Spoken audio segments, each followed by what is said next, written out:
प्यारे बच्चों, सभी को नमस्कार। मैं राजीव कुमार, हिंदी शिक्षक, ज़िला फतेहगढ़ साहिब। आज की कक्षा में आप सभी का स्वागत करता हूं। आज हम करने जा रहे हैं अपठित गद्यांश, जिसको अंग्रेजी में अनसीन पैसेज बोलते हैं। जैसा कि इसके नाम से स्पष्ट है, अपठित का अर्थ होता है जो पढ़ा ना हो, मतलब ये आपके पाठ्यक्रम से संबंधित नहीं होता। गद्यांश का अर्थ होता है गद्य का अंश, मतलब किसी कहानी, उपन्यास, निबंध का ये अंश होता है, कहीं से भी लिया जा सकता है। तो आज का जो विषय है अपठित गद्यांश, वो हम शुरू करते हैं। प्यारे बच्चों, पहले हम अपठित गद्यांश के बारे में कुछ जानकारी प्राप्त करेंगे। ऐसे गद्यांश को अपठित गद्यांश कहते हैं जो कि पाठ्यक्रम में निर्धारित पुस्तक से संबंध नहीं होता, अर्थात गद्य का ऐसा अंश जिसका पहले आपने अध्ययन ना किया हो, अपठित गद्यांश कहलाता है। प्रश्न पत्र निर्माता प्रश्न पत्र में से किसी पत्रिका, समाचार पत्र या अन्य किसी भी पुस्तक पाठ्यक्रम के अतिरिक्त से कोई गद्यांश दे सकता है। कहने का भाव कि ये आपके पाठ्यक्रम से संबंधित नहीं होता। ये कला, विज्ञान, राजनीति, साहित्य या अर्थशास्त्र किसी भी विषय का हो सकता है। इनसे संबंधित प्रश्न पूछे जाते हैं, तो इससे छात्रों का अभ्यास होता है, उनका सामान्य ज्ञान भी बढ़ता है और इससे छात्रों की व्यक्तिगत जो योग्यता है, वह अभिव्यक्ति की क्षमता है, वो भी बढ़ती है। तो इसलिए विद्यार्थियों को चाहिए कि हिंदी की पत्र पत्रिकाओं और साहित्यिक रचनाओं को नियमित रूप से पढ़ने की आदत को विकसित करें। विद्यार्थी जितना पढ़ने की आदत डालेंगे, उतना ही वे अपठित गद्यांशों को पढ़कर समझने लगेंगे। इससे अपठित गद्यांशों के अंत में पूछे गए प्रश्नों के उत्तर देना उनके लिए सरल होगा। तो परीक्षा में अपठित गद्यांश में से निम्नलिखित प्रश्न पूछे जाएंगे। पहले 3 प्रश्न गद्यांश की जो विषय सामग्री है उससे संबंधित होंगे। जो गद्यांश में दिया गया है, जो उसका भाव अर्थ है, आपने उसको समझना है। उसी के आधार पर 3 प्रश्न होते हैं। चौथा प्रश्न गद्यांश में से 2 कठिन शब्दों के अर्थ लिखने से संबंधित होगा। और जो अंतिम प्रश्न है, 5वां प्रश्न, गद्यांश के शीर्षक अथवा केंद्रीय भाव से संबंधित होगा। प्यारे बच्चों, अब हम जानेंगे अपठित गद्यांश की विधि, कि जब आपने अपठित गद्यांशों के प्रश्नों को हल करना है तो किन किन बातों का ध्यान रखना है। प्रत्येक अपठित गद्यांश के अंत में प्रश्न पूछे जाते हैं, तो उनके उत्तर देने के लिए कुछ बातें आपने ध्यान में रखनी है। जैसे कि गद्यांश को कम से कम 2 बार पढ़ लेना चाहिए। यदि फिर भी उसका मूल भाव स्पष्ट ना हो तो उसे एक बार फिर पढ़ लेना चाहिए। जब गद्यांश का मूल भाव समझ आ जाए तो उसके उत्तर देना आसान हो जाएगा। ठीक है। कहने का भाव कि जो भी गद्यांश दिया गया है, पहले आपने प्रश्न नहीं पढ़ने, पहले आपने गद्यांश को पढ़ना है, ध्यान से पढ़ना है। कोशिश करें जो मुख्य बातें हैं उनको रेखांकित कर लें।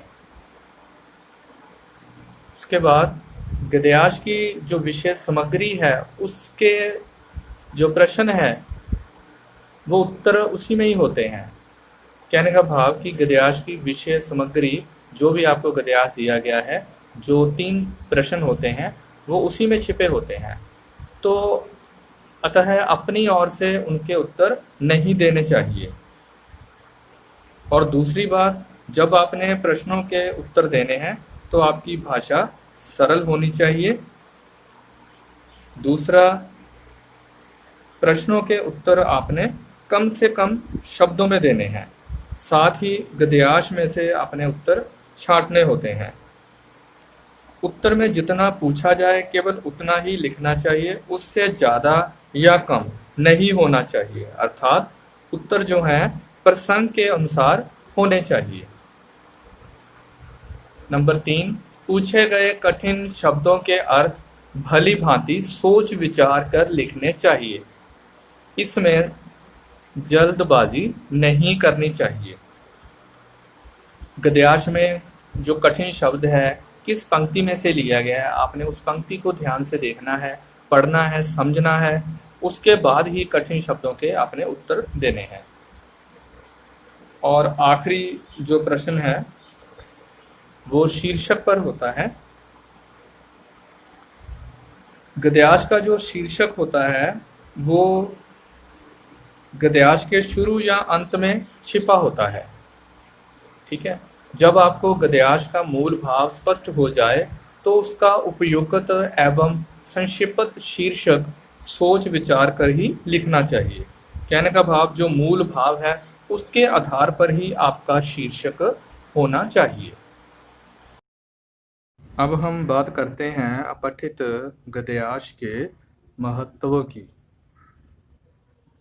ऐसा गद्यांश जो आपने पहले ना पढ़ा हो।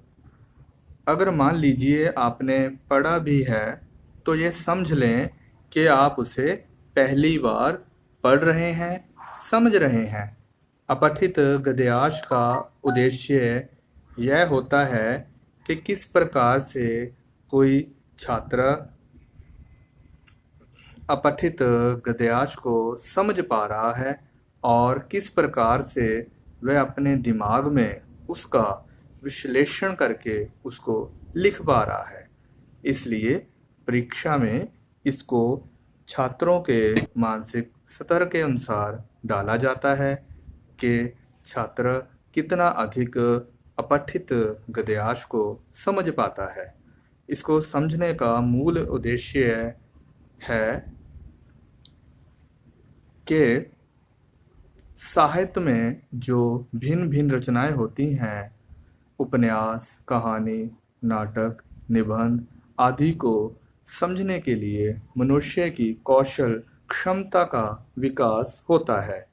अपठित गद्यांश को आपने एक बार इसको पढ़ना सीख लिया, समझना सीख लिया तो आप किसी भी रचना को उसमें पूरी तरह डूबकर समझ पाएंगे।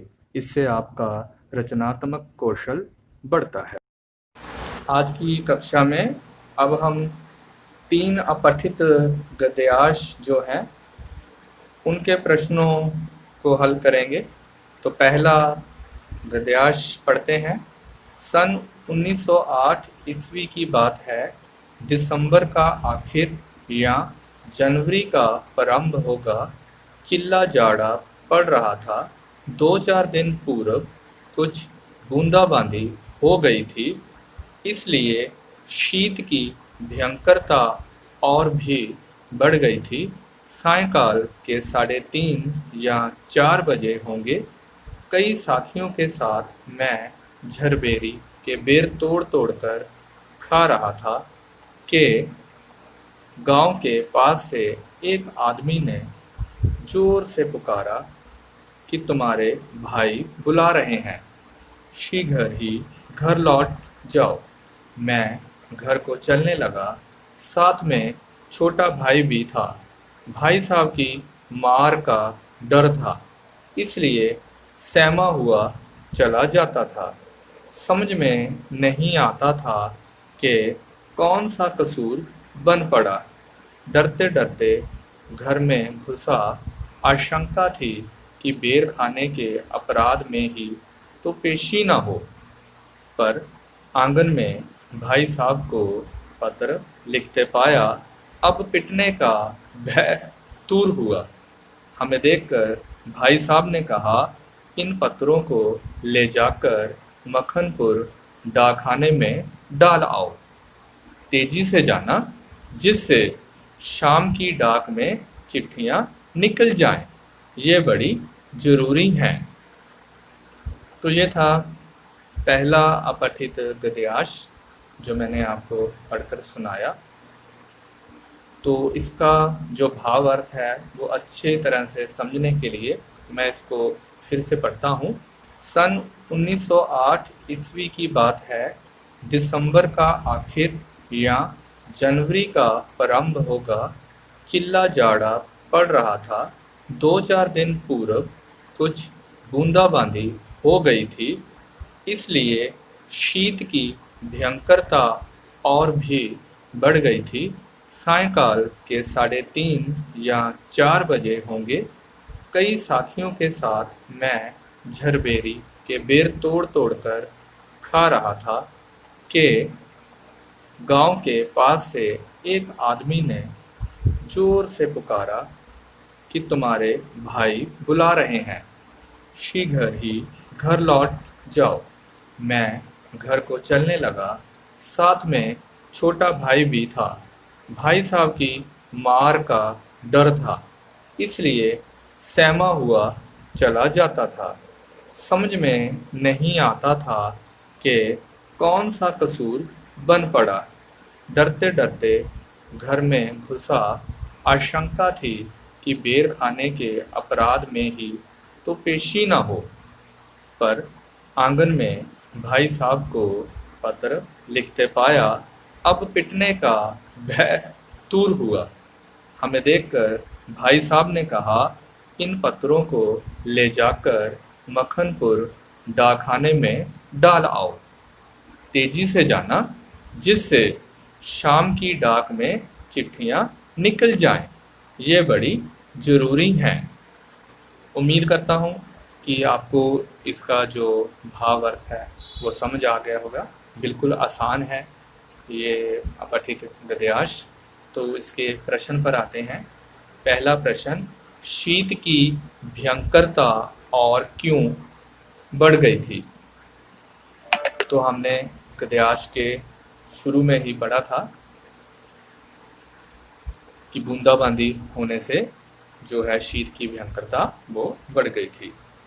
तो आपने लिखना है, वर्षा होने के कारण शीत की भयंकरता बढ़ गई थी। दूसरा प्रश्न, लेखक को घर किसने बुलाया था। ठीक है, लेखक को उनके बड़े भाई ने बुलाया था। जब एक आदमी आया था उसने उसको जोर से बुलाया था कि तुम्हारे भाई बुला रहे हैं। ठीक है, तो ये हमने पढ़ा था। तीसरा, लेखक को घर जाने में किसका डर सता रहा था। किस बात का डर था लेखक को। तो लेखक को बड़े भाई की मार का डर सता रहा था कि पता नहीं शायद किसी ने शिकायत लगा दी है कि वो बेर तोड़ कर खा रहे हैं, है ना। तो मन में डर उत्पन्न हो गया कि मार पड़ेगी, है ना। तो मार का डर था। आपने लिखना है, लेखक को बड़े भाई की मार का डर सता रहा था। प्रश्न नंबर 4 जो कि कठिन शब्द है। पहला है आशंका। तो जैसे मैंने आपको बताया था कि पंक्ति को पहले आपने पढ़ना है, जिस पंक्ति में से ये जो शब्द है लिया गया है। आशंका थी कि बेर खाने के अपराध में ही तो पेशी ना हो। आशंका का यहाँ अर्थ है संदेह। दूसरा है भय, उसके साथ ही है। अब पिटने का भय दूर हुआ, उसके नीचे है ये पंक्ति। ठीक है, भय का यहाँ अर्थ है डर। अब आते हैं शीर्षक पर। ठीक है, तो उपर्युक्त गद्यांश का उचित शीर्षक दीजिए। तो आपने ध्यान से इसको पढ़ा होगा और इसका जो भाव अर्थ है वो भी समझ लिया होगा। तो हम इसका जो शीर्षक है वो देंगे मार का डर। ठीक है, क्योंकि इसमें जो था अपने भाई साहब की मार का जो उन्हें डर था वो सता रहा था जब वो घर जा रहे थे। ठीक है, तो हमारा शीर्षक होगा मार का डर। तो ये हो गया हमारा पहला अपठित गद्यांश। दूसरा गद्यांश, यह संसार क्षण भंगुर है, इसमें दुख क्या और सुख क्या। जो जिससे बनता है वह उसी में लय हो जाता है। इसमें शोक और उद्वेग की क्या बात है। यह संसार जल का बुदबुदा है, फूटकर किसी रोज जल में ही मिल जाएगा। फूट जाने में ही बुदबुदे की सार्थकता है। जो यह नहीं समझते वे दया के पात्र हैं। रे मूर्ख लड़की, तू समझ, सब ब्रह्मांड ब्रह्मा का है और उसी में लीन हो जाएगा। इससे तू किस लिए व्यर्थ व्यथा सह रही है। रेत का तेरा भाड़ क्षणिक था और क्षण में लुप्त हो गया, रेत में मिल गया। इस पर खेद मत कर, इससे शिक्षा ले। जिसने लात मारकर उसे तोड़ा है वह तो परमात्मा का केवल साधन मात्र है। परमात्मा तुझे नवीन शिक्षा देना चाहते हैं। लड़की, तू मूर्ख क्यों बनती है। परमात्मा की इस शिक्षा को समझ और परमात्मा तक पहुंचने का प्रयास कर। तो ये था दूसरा गद्यांश जो मैंने आपको पढ़कर सुनाया। अब इसको दोबारा पढ़ते हैं। यह संसार क्षण भंगुर है, इसमें दुख क्या और सुख क्या। जो जिससे बनता है वह उसी में लय हो जाता है। इसमें शोक और उद्वेग की क्या बात है। यह संसार जल का बुदबुदा है, फूटकर किसी रोज जल में ही मिल जाएगा। फूट जाने में ही बुदबुदे की सार्थकता है। जो यह नहीं समझते वे दया के पात्र हैं। रे मूर्ख लड़की, तू समझ, सब ब्रह्मांड ब्रह्मा का है और उसी में लीन हो जाएगा। इससे तू किस लिए व्यर्थ व्यथा सह रही है। रेत का तेरा भाड़ क्षणिक था और क्षण में लुप्त हो गया, रेत में मिल गया। इस पर खेद मत कर, इससे शिक्षा ले। जिसने लात मारकर उसे तोड़ा है वह तो परमात्मा का केवल साधन मात्र है। परमात्मा तुझे नवीन शिक्षा देना चाहते हैं। लड़की, तू मूर्ख क्यों बनती है।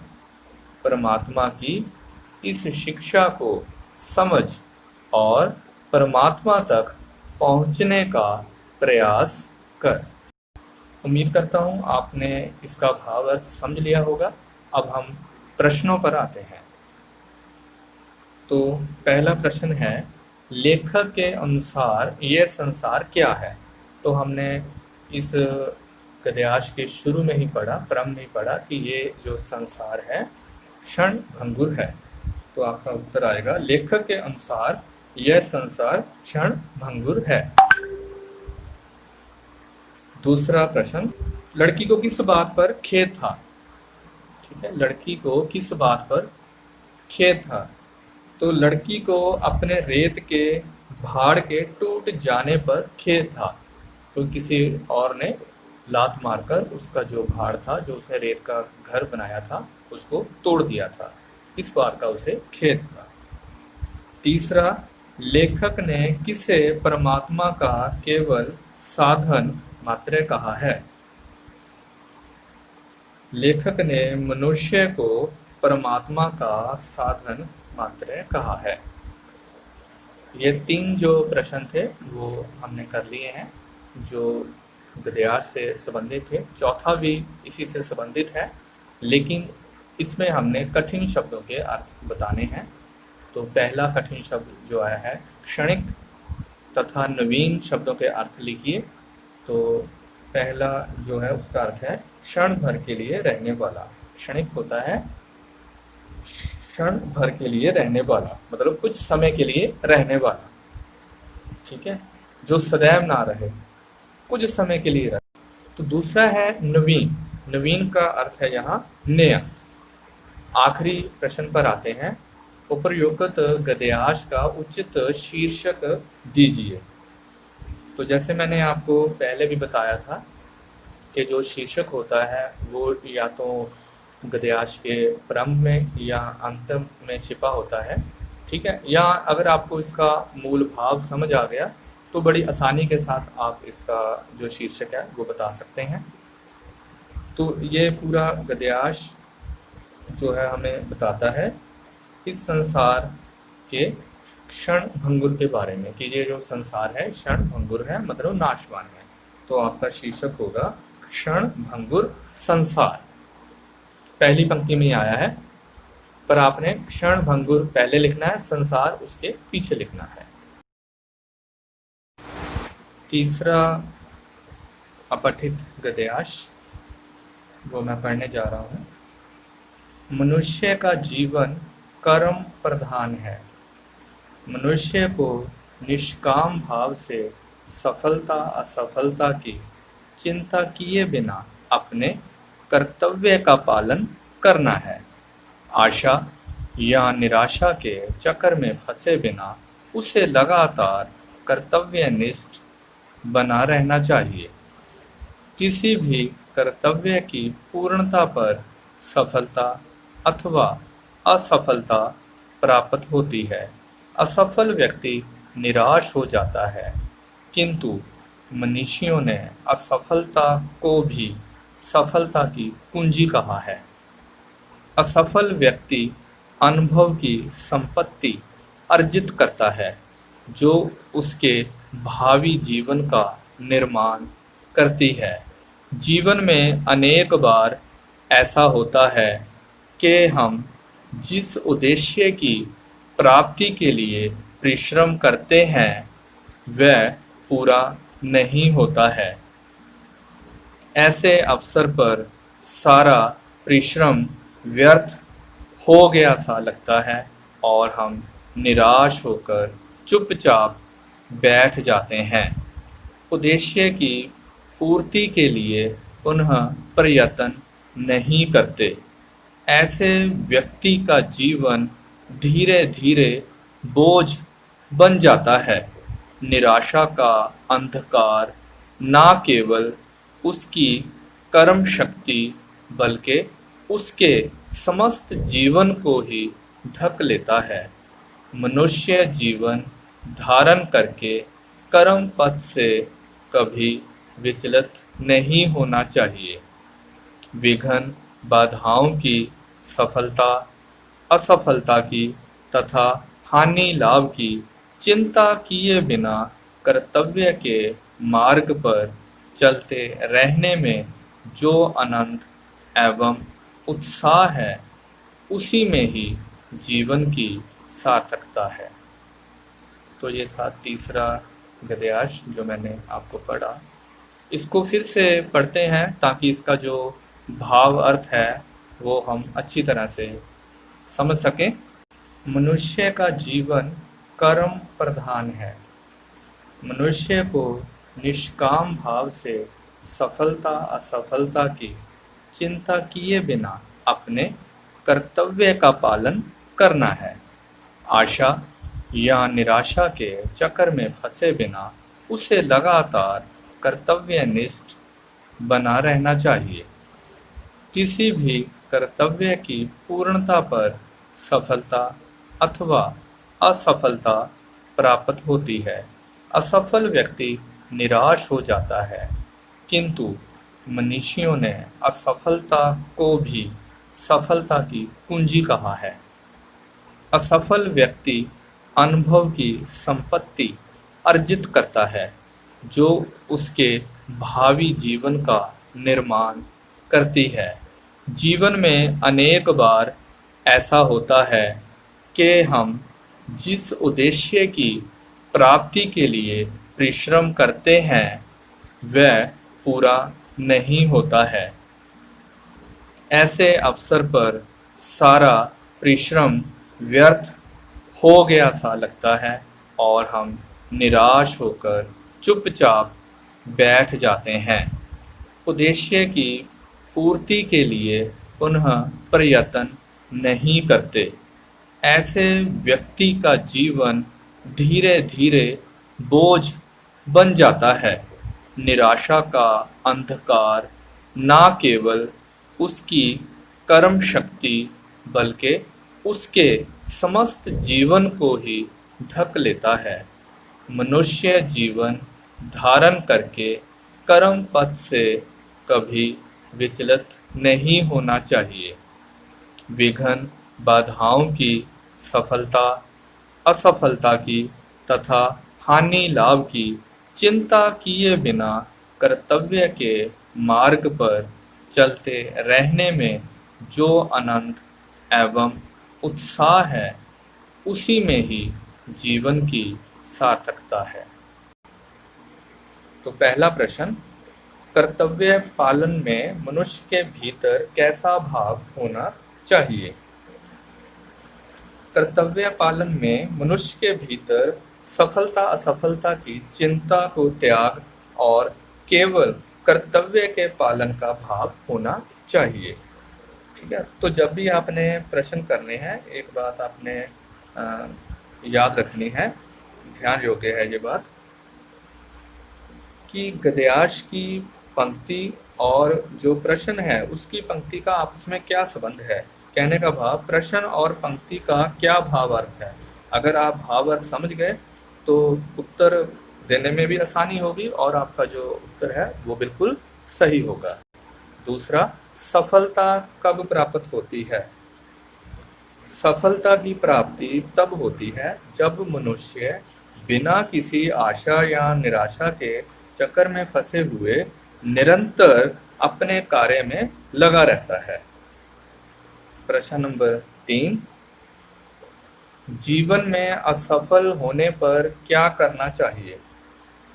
जीवन में असफल होने पर कभी भी निराश हताश नहीं होना चाहिए और निरंतर लगातार अपने उद्देश्य की प्राप्ति के लिए कार्य करते रहना चाहिए। तो ये हो गए 3 प्रश्न गद्यांश में से। चौथा कठिन शब्द है, तो वो आए हैं निष्काम तथा मनीषियों। शब्दों के अर्थ लिखिए। तो पहली पंक्ति में ही आया है निष्काम, जिसका अर्थ है असिक्त से रहित या बिना किसी कामना के। दूसरा है मनीषियों, विचारशील पुरुषों, विद्वानों।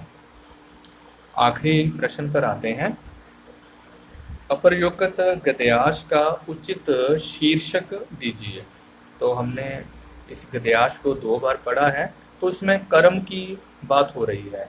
ठीक है, तो यही इसका शीर्षक बनेगा, जीवन में कर्म का महत्व। प्यारे बच्चों, आशा करता हूं कि आपने अपठित गद्यांश को अच्छी तरह से समझ लिया होगा। आपको इसको हल करने की जो बातें बताई हैं उसको ध्यान में रखना है। आपकी परीक्षा में अपठित गद्यांश जरूर आता है। अपठित गद्यांश अर्थात ऐसे गद्यांश जो आपने पहले पढ़े ना हो, उसी की मूल रूपरेखा के आधार पर प्रश्नों के उत्तर, कठिन शब्दों के अर्थ और शीर्षक देना होता है। अब आपने इन तीनों अपठित गद्यांशों को कॉपी पर लिखना है और इनका अभ्यास भी करना है। आप सभी का बहुत धन्यवाद।